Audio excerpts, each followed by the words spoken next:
नमस्ते दोस्तों। आज की इस वीडियो में हम बात करेंगे मुगल साम्राज्य के भारत में आने और उनके शुरुआती इतिहास की। ये एक छोटी सी ओवरव्यू है, सिर्फ 2-3 मिनट में, और बाकी डिटेल्स नेक्स्ट पार्ट में बताएंगे। अगर आपको पसंद आए तो लाइक, सब्सक्राइब और कमेंट जरूर करें। चलिए शुरू करते हैं। मुगल कौन थे? मुगल मूल रूप से मंगोल वंश के थे, लेकिन तुर्की मंगोल मिश्रित। उनका नाम मुगल मंगोल से आया, पर वे तिमूर और चंगेज खान के वंशज थे। भारत में मुगलों का आगमन 16वीं सदी में हुआ। सबसे पहले बाबर, जो मुगल साम्राज्य के संस्थापक थे, 1526 में भारत आए।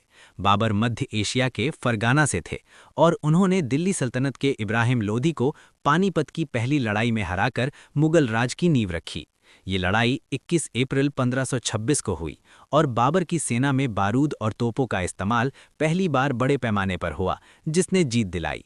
बाबर के बाद उनका बेटा हुमायूं आया, लेकिन उसका शासन अस्थिर रहा। 1530 में बाबर की मौत के बाद हुमायूं ने गद्दी संभाली, पर शेर शाह सूरी से हारकर 15 साल निर्वासन में बिताए। 1555 में हुमायूं ने वापसी की और दिल्ली पर फिर कब्जा किया, लेकिन जल्द ही मौत हो गई। फिर आया अकबर का दौर, जो मुगल इतिहास का स्वर्ण युग था।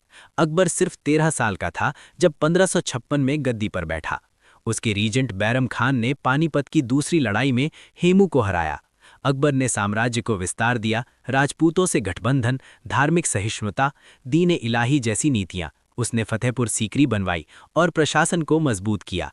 अकबर के बाद जहांगीर 1605 से 1627 आया, जिसके समय में नूरजहां का प्रभाव था और कला संस्कृति फली फूली।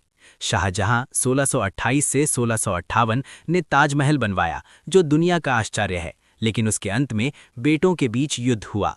औरंगजेब 1658 से 1707 ने साम्राज्य को सबसे बड़ा बनाया, लेकिन कट्टर नीतियों से विद्रोह बढ़े, जैसे मराठा, सिख और जाट।